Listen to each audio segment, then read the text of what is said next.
تعظيما له وتشريفا إن الله وملائكته يصلون على النبي يا أيها الذين آمنوا صلوا عليه وسلموا تسليما صلى الله على سيدنا محمد وآله صلى الله على سيدنا محمد وآله وأصحابه اللهم صل على سيدنا مولانا محمد وعلى آل سيدنا खुद खुदा कहता है सल्लो फिर भी हम तुम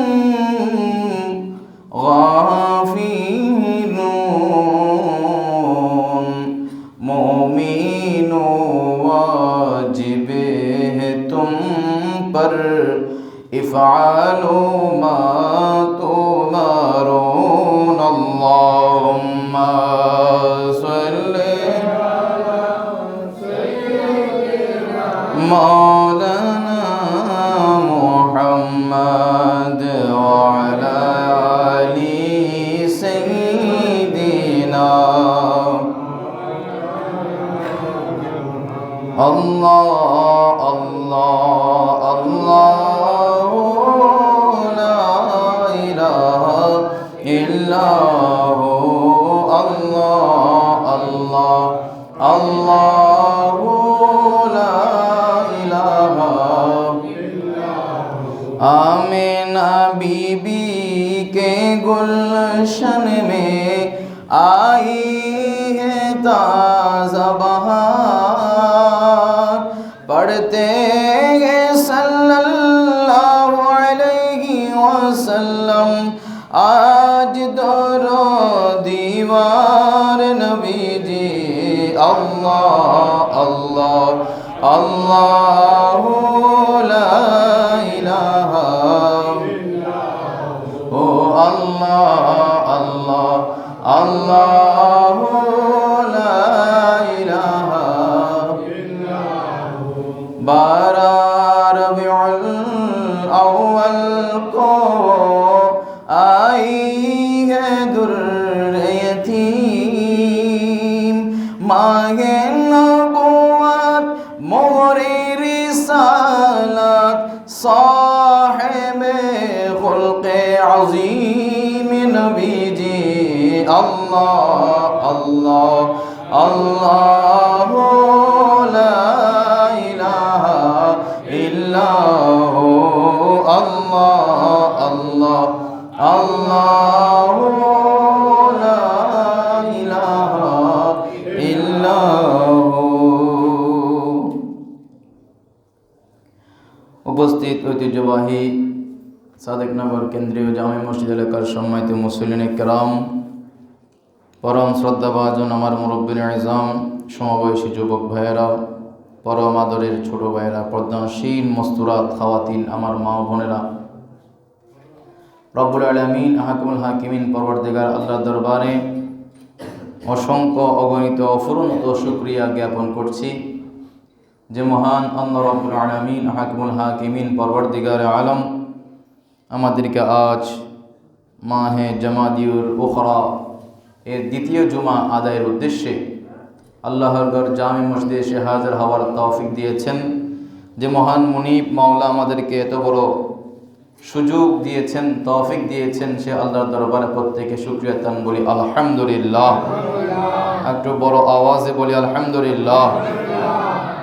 সাথে সাথে লক্ষ কোটি গুণ দরুদ সালাম রসুল কায়নাত ফখরে মৌজুদাত আকায়ে নামেদার তাজদার মদিনা নূরে মুজাসসাম শফিউল মুযনিবিন রাহমাতুল লিল আলামিন নবী আহমদ মুজতবা মুহাম্মদ মুস্তাফা সাল্লাল্লাহু আলাইহি ওয়াসাল্লামের কদম পাকে সম্মানিত হাজিরিন, আমি আপনাদের খেদমতে পবিত্র কালামুল্লাহ শরীফের একটি আয়াতে কারিমা তিলাওয়াত করেছি।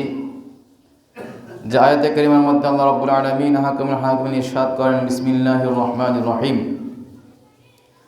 ওয়া'দাল্লাহু আল্লাযীনা আমানু ওয়া আমিলুস সালিহাতি মিনহুম মাগফিরাতাও ওয়া আজরান আযীমা। আল্লাহ রাব্বুল আলামিন হাকিমুল হাকিমিন ওয়াদা করতেছেন, অঙ্গীকার করছেন। ওয়া'দাল্লাহ, আল্লাহ অঙ্গীকার করলেন কাদের সাথে? আল্লাযীনা আমানু, নিশ্চয় যারা ঈমান এনেছে, ঈমানদার মুসলমান মুমিন। ওয়া আমিলুস সালিহাত, সাথে সাথে যারা ভালো কাজ করে, সওয়াবের কাজ করে, নেক কাজ করে, তাদের সাথে আল্লাহ ওয়াদা করলেন।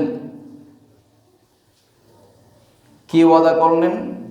মিনহুম মাগফিরাহ, যারা ঈমান মুমিন, ঈমান এনেছে, মুসলমান, ইসলাম কবুল করেছে এবং সৎ কাজ করে, ভালো কাজ করে, তাদেরকে আল্লাহ রাব্বুল আলামিন হাকিমুল হাকিমিন মাফ করে দিয়েছেন।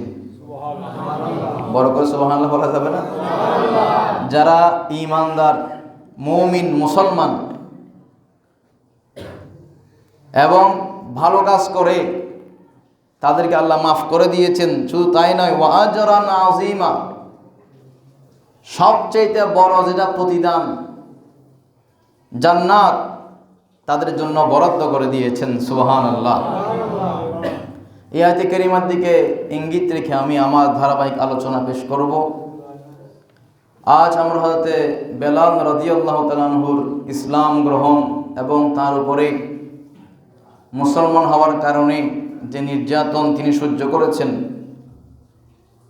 আর তার ঈমানের শক্তির পরিচয় দিয়েছেন, আমরা সকলে কমবেশ অবগত আছি।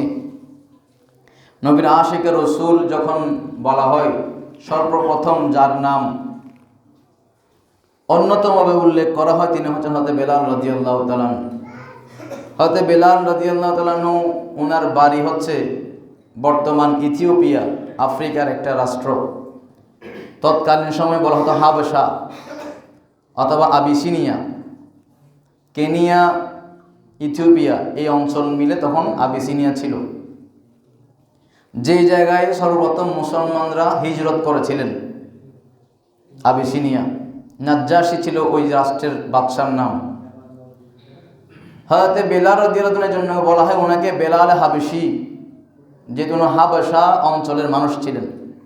যেমন আমাদের কারো বাড়ি যদি আনোয়ারা হয় আমরা বলি আনোয়ারি, কারো বাড়ি যখন চট্টগ্রাম হয় তোমরা আমরা বলি চাটগামি, বাংলাদেশের হলে বিদেশে গেলে বাংলাদেশি।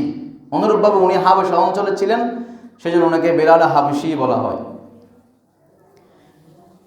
তো বেলাল রাদিয়াল্লাহু তাআলার আব্বাজান হযরত রাবাহ এবং ওনার মা হামামা অথবা হুমামা, এই দুইজন আবিসিনিয়ার এক ব্যক্তির মাধ্যমে তৎকালীন সময়ে মানুষ বেচা কেনা হতো। বেলাল রাদিয়াল্লাহু তাআলা আব্বা এবং আম্মাকে বিক্রি করে দিয়েছেন দাস হিসেবে, গোলাম হিসেবে।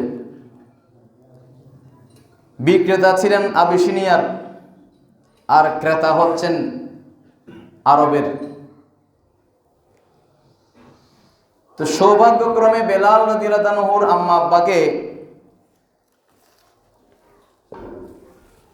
বিক্রি করা হয়েছে আরবের মক্কা নগরীর মধ্যে। একজন ব্যক্তি কিনে নিয়ে আসলেন। সেই সুবাদে বেলাল রাদিয়াল্লাহু তাআলা মক্কা শরীফে বড় হতে লাগলেন। মনিবের ছাগল চড়াতেন, গোলামি করতেন।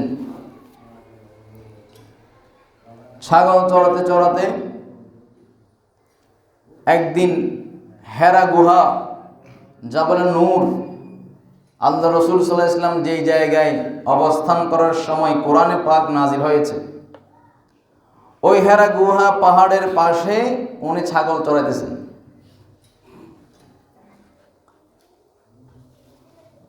হাদিস শরীফের কিতাবের মধ্যে আসছে তখন মাত্র 6 জন মুসলমান হয়েছেন।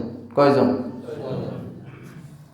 আমার নবী হেরা গুহার মধ্যে ছিলেন, সাথে সিদ্দিক আকবর রাদিয়াল্লাহু আনহু ছিলেন। সুবহানাল্লাহ। এই মাস জামাদিউল উখরা অথবা জামাদিউস সানি সিদ্দিক আকবর ওয়াফাতের মাস। 22 জামাদিউস সানি সিদ্দিক আকবর রাদিয়াল্লাহু আনহু ইন্তেকাল করেছেন। ওই সিদ্দিক আকবর আমার নবীর সাথে ছিলেন হেরা গুহায়। আমার নবী এবং সিদ্দিক আকবর দুজন বের হয়ে দেখতে পেলেন পাহাড়ের নিচে একজন কালো বিশাল দেহের অধিকারী ছাগল চড়াইতেছেন। আমার নবী এবং সিদ্দিক আকবর পাহাড় থেকে নেমে ডাক দেন, হে রাখাল, তোমার যে ছাগল আছে সেখানে কোনো ছাগলের দুধ থাকলে আমাদেরকে দুধ পান করাও। হযরতে বেলাল রাদিয়াল্লাহু আনহু উনি বলতেছেন অবশ্যই আছে। নিয়ে উনি আমার রাসূলকে দুধ পান করালেন। সিদ্দিক আকবর পান করলেন। দুজন পান করার পরে যে পাত্রের মধ্যে দুধ নিয়ে এসেছিলেন, ছোট্ট একটা পাত্রের মধ্যে আমার নবী এবং সিদ্দিক আকবর তৃপ্তি সহকারে পান করার পরে হযরতে বেলালকে দিলেন, দেখো তুমি তোমার মুনি তোমাকে কখনো ছাগলের দুধ পান করার অনুমতি দেয় না, আজকে আমাদের উসিলে তুমিও পান করে নাও। হয়তো বেলাল রাদিয়াল্লাহু আনহু আশ্চর্যান্বিত হয়ে গেলেন যে একটা পেয়ালা একজনকে ভালো করে তৃপ্তি সহকারে পান করতে পারবে না, সেখান থেকে আমরা 3 জন পান করলাম। বেলাল রাদিয়াল্লাহু আনহু পান করার পরেও পেয়ালার দুধ একটুও কমে নাই। এটা দেখে বেলাল রাদিয়াল্লাহু আনহু আশ্চর্য হয়ে গেলেন এবং জিজ্ঞেস করলেন, আপনি কে, আপনার পরিচয় কি? সিদ্দিক আকবর আমার নবীর পরিচয় দিলেন। সিদ্দিক আকবর আমার নবীর পরিচয় দেওয়ার সাথে সাথে বেলাল রাদিয়াল্লাহু আনহু চিনে ফেললেন, কারণ এর আগে অনেক কথা আমার নবীর সম্পর্কে তিনি শুনেছেন, কখনো দেখেন নাই। বেলাল রাদিয়াল্লাহু আনহু বলেন, আপনি সেই রাসূল যাকে আমি মনে মনে খুঁজতেছিলাম, আমাকে কলমা পড়াইয়ে মুসলমান বানাই দেন। সুবহানাল্লাহ। হযরত বেলাল রাদিয়াল্লাহু তাআলা আমার নবীর কাছে আরজ করলেন, ইয়া রাসূলুল্লাহ, ইয়া হাবিবাল্লাহ, আমি যেহেতু ঈমানের দৌলত পেয়ে গিয়েছি, আমি মুমিন মুসলমান হয়ে গেছি কলমা পড়ে আপনার হাতে, আমি আর আমার মুনিবের কাছে যেতে চাই না, আমি আপনার দরবারে মুস্তাফায় জীবন কাটাই দিতে চাই। আমার নবী বললেন, ওগো বেলাল,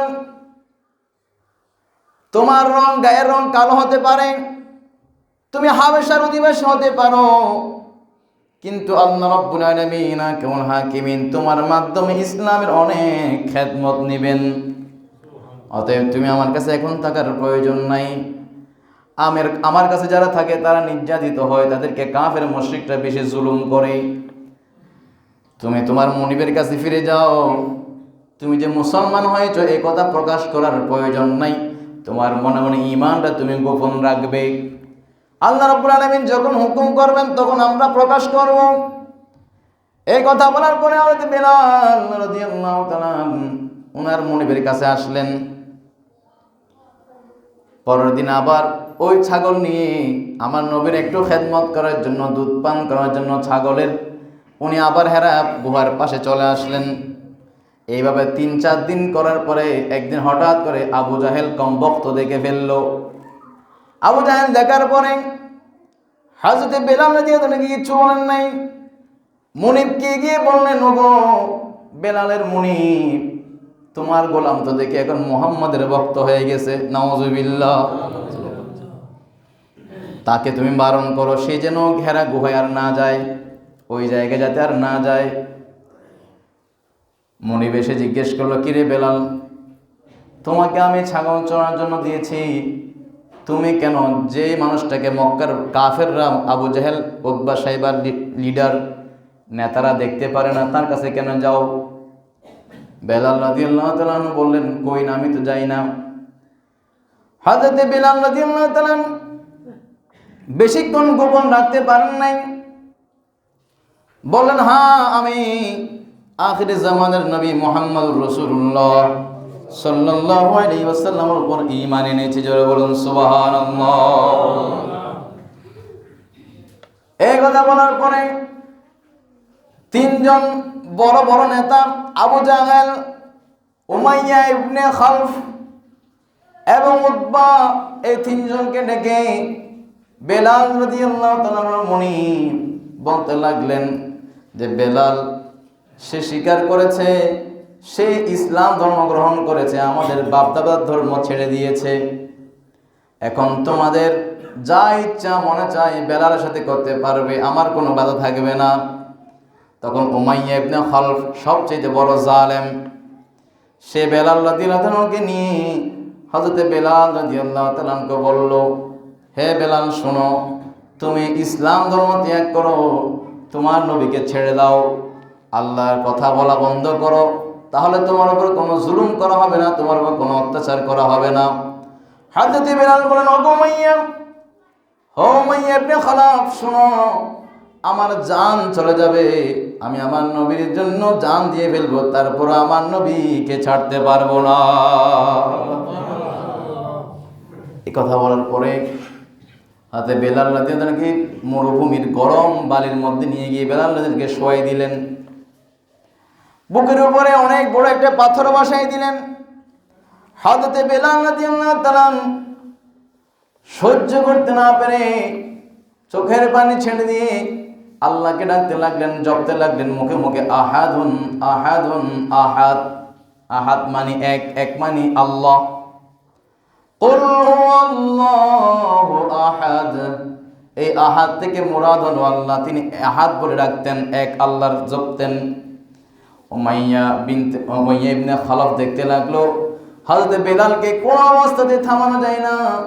তখন সে কি করলো, হযরত বেলাল রাদিয়াল্লাহু তাআলা দুই হাতের মধ্যে বালির মধ্যে চাপ দিয়ে প্যারাক মেরে দিল হাতের তালিতে, পায়ের গোড়ার সাথে গোড়ালির সাথে পাথর মেরে একটা পা থেকে একটা পা দূরে নিয়ে বেঁধে দিল। ছোট ছোট বাচ্চাদেরকে, আরবের ছোট ছোট বাচ্চাকে লাগিয়ে দিল, বলল তোমরা পাথর নিক্ষেপ করো। হযরত বেলাল রাদিয়াল্লাহু তাআলার গায়ের মধ্যে এত বেশি পাথর মারা হলো, কিতাবের মধ্যে আসতেছে বেলাল রাদিয়াল্লাহু তাআলার পিঠ থেকে গরমের কারণে গোশতগুলো টুকরা টুকরা হয়ে ঝরে পড়তেছে, রক্ত বের হয়ে পুরো মরুভূমি রক্তাক্ত হয়ে গেল। হযরত বেলালকে উমাইয়া ইবনে খালফ এসে বলল, হে বেলাল, যদি এই যন্ত্রণা ভোগ করতে না চাও মুহাম্মাদের ধর্ম ত্যাগ করো। হযরত বেলাল বলেন, ও উমাইয়া ইবনে খালফ, এই কি যন্ত্রণা, এটা কি কষ্ট, আমি যে নবীর প্রেমের বিরহে বিমূঢ় হয়ে গেলাম, যে নবীর প্রেমে আমি পাগল হয়ে গেলাম, দেওয়ানা হয়ে গেলাম, আমার গলা যদি ছুরিও চলে আমার শরীরে একটু পর্যন্ত খবর হবে না।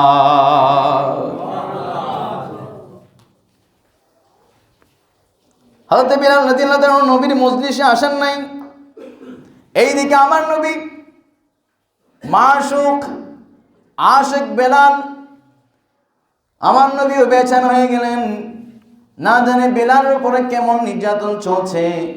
আমার নবী সিদ্দিক আকবরকে পাঠালেন, হে সিদ্দিক আকবর যাও, আমার বেলালকে কাফেররা কি নির্যাতন করতেছে, যদি পারো তাকে সেখান থেকে আজাদ করে দাও।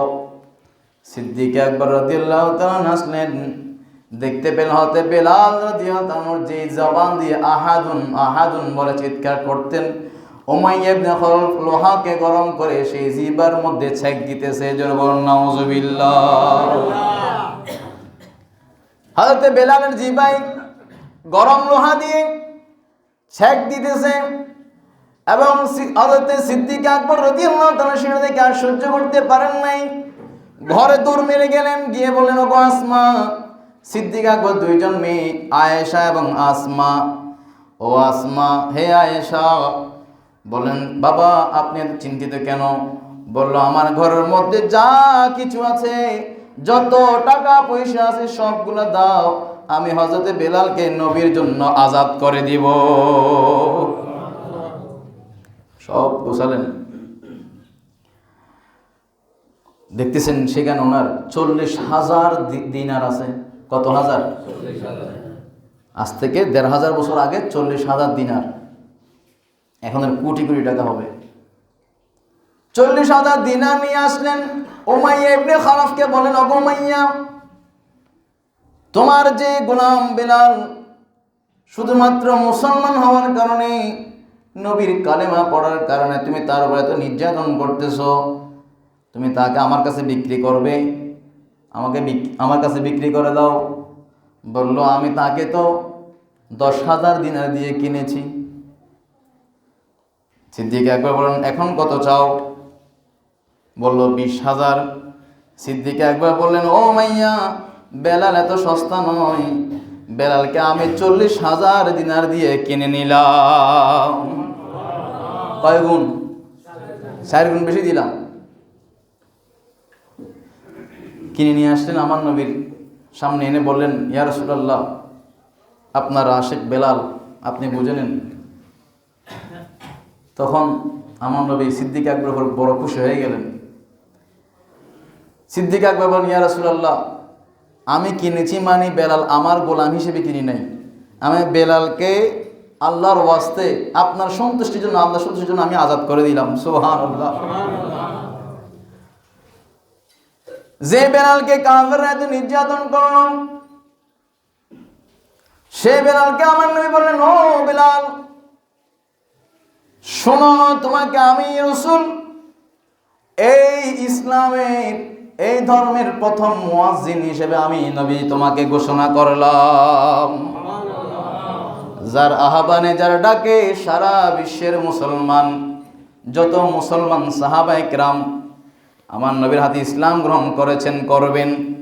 তুমি যতদিন দুনিয়াতে থাকবে সমস্ত মুসলমান তুমি বেলালের আজানে নামাজ পড়বে। বেলাল রাদিয়াল্লাহু আশ্চর্য হয়ে গেলেন, আমি একজন কালো মানুষ, কৃষ্ণাঙ্গ, হাবশি, আমার কোনো কদর ছিল না, আমি ছিলাম গোলাম, আর আমাকে ইসলাম আজাদ করে দিয়েছেন। আবার সেই ইসলাম আমাকে সবাইকে ডাকার জন্য মুয়াজ্জিন হিসেবে আমার নবী আমাকে মুয়াজ্জিনের পদে অধিষ্ঠিত করলেন। এই জন্য বেলাল রাদিয়াল্লাহু আনহুকে বলা হয় মুয়াজ্জিনুর রাসূল, রাসূলের মুয়াজ্জিন। সুবহানাল্লাহ। হযরত বিলাল মদিনা শরীফে আসার পরে অনেকে বলতে লাগলো, মদিনায় মুনাওয়ারায় অনেক আনসার সাহাবী আছে, অনেক গলা সুন্দরওয়ালা মানুষ আছে, কণ্ঠ যাদের সুন্দর, তাদের থেকে আজান দিলে ভালো হয়। আর বেলালের যেহেতু জিহ্বা একটু ওই উমাইয়া ইবনে খলফের আগুনের ছেগের কারণে, লোহার মাধ্যমে জিহ্বায় আঘাত পেয়েছে, তার আজানের মধ্যে একটু ভুল ত্রুটি হয়। জিহ্বায় আঘাত পাওয়ার কারণে সে আশহাদু আল্লাহ বলতে পারত না, তিনি বলতেন আসহাদু, অর্থাৎ জিহ্বা যেহেতু একেবারে পুড়ে ছাই হয়ে গেছে, পরিপূর্ণ উচ্চারণ করতে পারতেন না। সাহাবায়ে কেমন, ইয়া রাসূলুল্লাহ, বেলালকে একটু অবসর দিয়ে একজন শুদ্ধ আজান দেয়, তাকে একটু নিয়োগ দিলে ভালো হয়। আমার নবী বলেন, ঠিক আছে। যেহেতু অধিকাংশের মতামত, একজন নতুন মুয়াজ্জিন নিয়োগ দিলেন মদিনা শরীফে। দেওয়ার পরে আসরের আজান হলো, জমিনের মধ্যে সময় নামাজ পড়ে ফেললেন। মাগরিবের ওয়াক্ত হওয়ার আগে আগে হযরত জিবরিল আমিন আমার নবীর দরবারে হাজির। ইয়া রাসূলুল্লাহ, আজকে কি আসর আজান হয় নাই? বলেন, হ্যাঁ, আজকে তো আজান হয়েছে, আমরা নামাজও পড়ে ফেলেছি। জিবরিল আমিন বলেন, ইয়া রাসূলুল্লাহ, আমরা তো প্রত্যেক দিন 5 ওয়াক্ত নামাজ মদিনায় মুনাওয়ারায় দরবারে মুস্তাফায় আজান হলে আমরাও আসমানের ফেরেশতারা আজানের পরে একত্রিত হয়ে বাইতুল মামুরে আমরা সবাই মিলে নামাজ পড়ি, কিন্তু আজকে আসর আজান তো আমাদের আসমানে শোনা যায় নাই, কি কারণ? তখন আমার নবী সাহাবায়ে কেরামকে ডাক দিলেন, হে আমার সাহাবীরা শোনো, আজকে আসর আজান হয়েছে, আমরা নামাজ পড়েছি মদিনায় মুনাওয়ারায়, কিন্তু আমাদের সাথে সাথে ফেরেশতারও আসমানে নামাজ পড়ে বাইতুল মামুরে। কিন্তু আজকে জিবরিল আমিন এখন এসে বলে গেল, আজকের মুয়াজ্জিনের আজান আসমানে পৌঁছে নাই। সাহাবায়ে কেরাম বুঝতে পারলেন, আল্লাহ রাব্বুল আলামিনের কাছে মানুষের চেহারা, মানুষের ধন দৌলত, মানুষের আহামরি যে বিষয় ধন সম্পদ সেগুলো আল্লাহ দেখেন না। ইন্নাল্লাহা লা ইয়ানজুরু ইলা আজসাদিকুম ওয়া আমওয়ালিকুম ওয়ালাকিন ইয়ানজুরু ইলা কুলুবিকুম ওয়া আমালিকুম। আল্লাহ রাব্বুল আলামিন তোমাদের চেহারা ধন দৌলত দেখেন না, আল্লাহ তোমাদের অন্তরে কি আছে, তোমাদের নিয়ত কেমন, সেটা আল্লাহ রাব্বুল আলামিন পছন্দ করে। কলবটা হচ্ছে মেইন। কলবে কেমন আল্লাহর প্রতি ভালোবাসা মহব্বত আছে, এটা আল্লাহর কাছে পৌঁছায়। যেমন কোরবানির মাংস, গোস্ত, কলিজা, এগুলো কি আমরা আল্লাহর কাছে পৌঁছাই? সব তো আমরাই খাই। তো আল্লাহ কোরবানি কেন দিতে বললেন আমি আল্লাহ কোরবানিতে বললাম গোস্ত, মাংস, কলিজা এগুলোর জন্য নয়। কোন বান্দা আমি আল্লাহর হুকুম পালনের জন্য নির্দ্বিধায় কোন রকমের টেনশন ছাড়া, চিন্তা ছাড়া, ধন দৌলতের মায়া মহব্বত ছেড়ে আমি আল্লাহর জন্য কোরবানি করে, তার কলবটা দেখার জন্য আমি আল্লাহ হুকুম দিয়েছি। জোরে বলুন সুবহানাল্লাহ। আল্লাহুম্মা সাল্লি মাওলানা মুহাম্মদ ওয়া আলা আলি সাইয়্যিদিনা। এই জন্য একজন শায়ের বহু সুন্দর করে বেলাল রাদিয়াল্লাহু আনহু আযান সম্পর্কে বললেন, আশিকে মুস্তাফা কি আযামি আল্লাহ আল্লাহ কিতনা सरता अल्लाह अल्लाह कितना सरता। अर्श वाले भी सुनते थे जिसको, अर्श वाले भी सुनते थे जिसको, क्या अज़ां थी आज़ाने बिलाली, भर दो झोली मेरी ताजदार मदीना, भर दो झोली मेरी ताजदार मदीना, लौट कर मैं ना जाऊंगा खाली। जरा बोलून सुबहानाल्लाह। যে আজান খোদার আরশ পর্যন্ত পৌঁছে যাইতো, সে বেলাল রাদিয়াল্লাহু আনহু আজান শুনতে না পেয়ে জিবরিল আমিন এসে আমার নবীকে বলতেছেন, ইয়া রাসূলুল্লাহ, আজকে তো মনে হয় আসর আজান হয় নাই, যে আজান না শোনার কারণে ফেরেশতারা আসর নামাজ না পড়ে আসমানে অপেক্ষা করতেছে। জোরে বলুন সুবহানাল্লাহ। আল্লাহর নবী আরো বলেন, মেরাজের রাত্রে আমি নবী যখন আল্লাহ তাআলার হুকুমে জান্নাত এবং জাহান্নাম আমি সফর করতেছি, জাহান্নাম দেখার পরে আল্লাহ রাব্বুল আলামিন আমাকে জান্নাতে যাওয়ার জন্য হুকুম করলেন। আমি নবী জান্নাতে গেলাম, জান্নাতের বারান্দায় ঢোকার সময় দেখি হযরতে বেলালের পায়ের আওয়াজ। মেরাজের পর আমি জমিনে আসলাম, হযরতে বেলালকে জিজ্ঞেস করলাম, ওগো বেলাল, এমন কি আমল করেছো, এমন কি তোমার সওয়াব, যার কারণে আমি যখন মেরাজে গেলাম জান্নাতের চৌকাঠে, জান্নাতের বারান্দায় আমি যখন নবী হাঁটি, আমার সাথে সাথে তুমি বেলালের জুতার আওয়াজ আমি শুনতে পেয়েছি। সুবহানাল্লাহ। বেলাল বলেন, ইয়া রাসূলুল্লাহ, ইয়া হাবিবাল্লাহ, আমার তেমন কোনো আমল নাই, একটা আমল আপনি নবী থেকে আমি শিখেছি, সেটা করে সব সময়। সে আমলটা হলো, আমি যখনই মসজিদে ঢুকি আমি 2 রাকাত দুহুরুল মসজিদ নামাজ পড়ি। হয়তো আল্লাহ সেই 2 রাকাত নফল নামাজের উসিলায় আল্লাহ আমাকে মাকাম দিয়েছেন। জোরে বলুন সুবহানাল্লাহ। আল্লাহ রাব্বুল আলামিন আমাদেরকে আমল করার তৌফিক দান করুন, বলুন আমিন। সময় তো শেষ হয়ে গেল। বেলাল রাদিয়াল্লাহু আনহু জীবনে বলল কয়েক জুমা লাগবে। তো বেলাল রাদিয়াল্লাহু আনহু আমার নবী যখন দুনিয়া থেকে ইন্তেকাল করলেন, আমি সব কিছু বাদ দিয়ে লাস্টের দিকে চলে আসছি। হয়তো বেলাল রাদিয়াল্লাহু আনহু আমার নবীর ইন্তেকালের খবর পেয়ে বেহুশ হয়ে গেছে। 12 রবিউল আউয়াল 11 হিজরি সোমবার আমার নবী ইন্তেকাল করেছেন, দুনিয়া থেকে বিদায় নিয়েছেন। এশারের ওয়াক্তের মধ্যে যখন নামাজের সময় হয়ে গেল, এদিকে সমস্ত সাহাবায়ে কেরাম আমার নবীকে হারিয়ে নিজের জান হারিয়ে ফেলেছেন। আজান কে দিবে? বেলাল রাদিয়াল্লাহু আনহু বেহুশ, উনি পাগল পারা হয়ে গেছে। সাইয়েদনা ওমর রাদিয়াল্লাহু আনহু এত বেশি আমার নবীর ইন্তেকাল এত বেশি শোকাহত হয়েছেন, উনি তরবারে নিয়ে বললেন, যে ব্যক্তি বলবে আমার নবী ইন্তেকাল করেছেন তাকে আমি 2 টুকরা করে ফেলবো। এত বেশি আমার নবীর জন্য পাগল হয়ে গেছে। উনি বিশ্বাস করতে পারতেছেন না আমার নবী দুনিয়া থেকে ইন্তেকাল করেছেন। সিদ্দিক আকবর রাদিয়াল্লাহু আনহু আল্লাহ রহম করেছেন। সিদ্দিক আকবর সমস্ত সাহাবীকে বুঝাইলেন যে এটা একটা সূরাত বাহানা, কোরআন শরীফের মধ্যে এসেছে সকল নবী দুনিয়া থেকে ইন্তেকাল করেছেন, এটা যাইতে হবে। হযরত বেলাল রাদিয়াল্লাহু আনহুকে আযান দেওয়ার জন্য সবাই বললেন যে বেলাল, এশার ওয়াক্ত তো হয়ে গেছে, তুমি আযান দাও। যারা মদিনা শরীফ গিয়েছেন, আল্লাহ নসিব করেছেন, যারা দেখেছেন মদিনা শরীফে আযান দেওয়ার জন্য একটা বড় একটা উঁচু জায়গা আছে। এটা রাসূল পাক সাল্লাল্লাহু আলাইহি ওয়াসাল্লামের জমানা থেকে, কারণ তখন ছিল গুদামের পাশে একটা উঁচু জায়গার মধ্যে, মাইক ছিল না, ওখানে দাঁড়িয়ে আযান দিতেন। হযরত বেলাল রাদিয়াল্লাহু তাআলা আযান দেওয়ার জন্য দাঁড়ালেন। আযান দিলেন, আল্লাহু আকবার, আল্লাহু আকবার, আল্লাহু আকবার, আল্লাহু আকবার, আশহাদু আল লা ইলাহা ইল্লাল্লাহ, আশহাদু আল লা ইলাহা ইল্লাল্লাহ।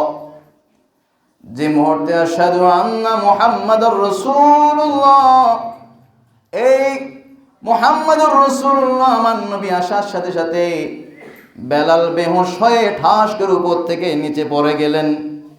সাহাবায়ে কেরাম ঘিরে ধরলেন, কি ব্যাপার বেলাল? বলল, জিন্দেগির মধ্যে যতবার আযান দিয়েছি দয়াল নবীর চেহারা মুবারক দেখে দেখে আযান দিয়েছি, আজকে যখন আমি আযান দিলাম আমার সামনে নবীর চেহারা বেশি উঠলো। আজকে মেহরাবের মধ্যে আমি যখন আযান দিতাম উপরে নিচে আমার নবী আমার দিকে তাকিয়ে থাকতেন, আমি বেলাল নবীকে দেখে দেখে নবীর নাম নিয়ে নিয়ে আযান দিতাম। যখন মেহরাবের দিকে তাকালাম নবী নাই, আমি বেলালের কলবে আর সহ্য হয় নাই, আমি আমার হুঁশ হারিয়ে ফেলেছি। তিনি বললেন, আমি আল্লাহর কসম করি আজ থেকে আমি মদিনায় আর আযান দিব না, আমি মদিনায় থাকবো না। যেই শহরে নবী নাই, যে নবীর কারণে মদিনায় আসলাম, যে শহরে নবীকে দেখি না ওই শহরে আমি থাকবো না, আমি চলে যাব। সিদ্দিক আকবর বললেন, হে সিদ্দিক আকবর, হে আমিরুল মুমিনিন, আমাকে ইজাজত দেন, আমি সিরিয়ায় চলে যাব, আমি যুদ্ধ করব, শহীদ হয়ে যাব। বেলাল পাগলামি শুরু করে দিলেন। সিদ্দিক আকবর বললেন, হে বেলাল, আমি সিদ্দিক আকবর যতদিন বেঁচে থাকবো মুয়াজ্জিনের রাসূলকে আমি বিদায় দিতে পারবো না। সেই জন্য মদিনা শরীফ থেকে একটু দূরে হাঁটলে 10 থেকে 12 মিনিট লাগে। একটা মসজিদ আছে, মসজিদে বেলাল রাদিয়াল্লাহু তাআলা মদিনা শরীফে থাকেন নাই। তিনি বললেন, যতক্ষণ আমি মদিনায় থাকবো নবীর কথা যতবার মনে হবে ততবার আমি বেহুশ হয়ে যাব। আমি মদিনা থেকে বাহিরে গিয়ে আমি মসজিদে বেলাল যেখানে আছে সেখানে গিয়ে তিনি ওখানে ঘর করলেন। সুবহানাল্লাহ। সিদ্দিক আকবর ইন্তেকাল করার পরে ফারুক আজমকে বলে তিনি সিরিয়ায় চলে গেছেন। সিরিয়ায় 2-3 বছর থাকার পরে হঠাৎ করে স্বপ্নের মধ্যে দেখতেছেন আমার দয়াল নবী বেলালকে বলতেছেন, হে বেলাল, তোমার কি আমার কথা মনে পড়ে না? আমার দরবারে এসে একটু আযান দিয়ে যাও। যারা বলুন সুবহানাল্লাহ। আশিক হলে তো এরকম হতে হবে। সিদ্দিক আকবর এরপরে বেলাল রাদিয়াল্লাহু আনহু যখন সিরিয়া গেলেন, নবীকে স্বপ্নে দেখলেন। নবীর কথা রাখার জন্য বেলাল রাদিয়াল্লাহু তাআলা আর দেরি না করে স্বপ্ন ভাঙ্গার সাথে সাথে তিনি রওনা হয়ে গেলেন। এসে তিনি পৌঁছালেন তাহাজ্জুদের সময়, অর্থাৎ ফজর আযানের আগে মদিনা শরীফে পৌঁছালেন। এসে মাত্র বাবে জিবরিল যে জায়গায় আছে ওই জায়গা দাঁড়িয়ে বেলাল বললেন, ইয়া রাসূলুল্লাহ, ইয়া হাবিবাল্লাহ, আপনার হুকুম পালন করার জন্য গোলাম হাজির হয়ে গেছি। যেই ব্যক্তি তখন মুয়াজ্জিন ছিলেন মদিনা শরীফে, তিনি বেলালকে দেখে বললেন, ও সাহাবীরা শুনো, আল্লাহর নবীর মুয়াজ্জিন চলে এসেছে। মুয়াজ্জিনের রাসূল এসেছে। এই কথা বলার সাথে সাথে সমস্ত সাহাবীরা যারা আশেপাশে ছিলেন সবাই চলে আসলেন। এসে বেলালকে বলল, ওগো বেলাল, অনেকদিন তোমার আজান শোনা হয় না, হয়তো তোমার জবানে আজান শুনলে আমাদের ওই নবীর জমানার কথা মনে পড়ে যাবে, একটু আজান দাও। বেলাল বলেন, না, আমি তো শপথ করেছি আমি আজান দিব না, কারণ আমি আজান দিলে তো আমি নবীকে পাবো না। ওমর ফারুক বললেন, তুমি আজান দাও। তখন বেলাল বললেন, আমি আজান দিব একটা শর্তে, আমি যখন আজান দিব তখন আমার নবী আসতে হবে। ফারুক আজম বুঝলেন, বললেন, না, ওনাকে কোনো মতে রাজি করা যাবে না, ওনাকে রাজি করানোর জন্য ইমাম হাসান এবং হোসেনকে লাগবে। হয়তো ইমাম হাসান হোসেন আসলেন। ইমাম হাসান রাদিয়াল্লাহু চেহারা অবিকল আমার নবীর মতো ছিল। বেলাল রাদিয়াল্লাহু ইমাম হাসানকে দেখে জড়ায় ধরলেন, বললেন, ওগো হাসান, আদর করতে লাগলেন, নবীর কথা বলতে লাগলেন। ইমাম হাসান বললেন, আপনার কাছে আমাদের একটা আবদার আছে। কি আবদার? আপনি আজকে ফজর আজানটা দিবেন। সুবহানাল্লাহ। হযরত বেলাল রাদিয়াল্লাহু নবীর আওলাদে পাক হাসান এবং হুসাইনের কথা আর ফেলতে পারেন নাই, ফজর আজান দেওয়ার জন্য দাঁড়ালেন। ওই আগের মতো আবার আশহাদু আন্না মুহাম্মাদুর রাসূলুল্লাহ বলার সাথে সাথে হযরত বেলাল বেহুশ হয়ে আবার পড়ে গেলেন। যখন আমার নবীর রওজায়ে পাকের সামনে যাইতেন, বেলাল রাদিয়াল্লাহু বেহুশ হয়ে পড়ে যাইতেন, ওখানে আর দাঁড়াতে পারতেন না। হযরত বেলাল রাদিয়াল্লাহু তাআলা এইভাবে যখন আজান পড়ে শেষ করে বলেন, আমি আর মদিনায় থাকবো না, এখানে বেশিক্ষণ থাকলে আমি নবীর সাথে হয়তো রওজায় বেয়াদবি হয়ে যাবে। এই বলে বেলাল রাদিয়াল্লাহু সিরিয়ার দিকে রওনা হলেন। আল বিদায়া ওয়ান নিহায়া কিতাবের মধ্যে আসতেছে, হযরত বেলাল রাদিয়াল্লাহু তাআলা মদিনা শরীফ থেকে সিরিয়ায় পৌঁছাতে পারেন নাই। সিরিয়ার দরজায় গেটে শহরের দরজায় ঢুকে মাত্র হযরত বেলাল রাদিয়াল্লাহু নবীর বিরহে, নবীর প্রেমে বিভোর হয়ে দুনিয়া থেকে ইন্তেকাল করেছে। আর সহ্য করতে পারেন নাই, কলিজা ফেটে সারকার হয়ে গেছে। হযরত বেলাল রাদিয়াল্লাহু ইন্তেকাল করেছেন। সম্মানিত হাজিরিন, ওই বেলাল রাদিয়াল্লাহু এত নির্যাতন হওয়ার পরেও ঈমান, কথা বলেন, ঈমান ছাড়েন না। ঈমান ছেড়েছেন? যত বলা মুসিবত আসুক, যত কঠিন বিপদ আসুক, সর্বাবস্থায় ঈমানের উপর কি থাকতে হবে? অটল থাকতে হবে। নবীর প্রেমে বিভোর থাকতে হবে। নবীকে সবচেয়ে বেশি ভালোবাসতে হবে। নবী যে কাজটাকে ভালোবাসতেন সেটাকে ভালোবাসতে হবে। আল্লাহ পাক রব্বুল আলামিন আমাদেরকে কবুল করুন, বলুন আমিন। ওয়া আখিরু দাওয়ানা আনিল হামদুলিল্লাহি রাব্বিল আলামিন। ওয়াসসালামু আলাইকুম ওয়া রাহমাতুল্লাহ। যারা সুন্নাত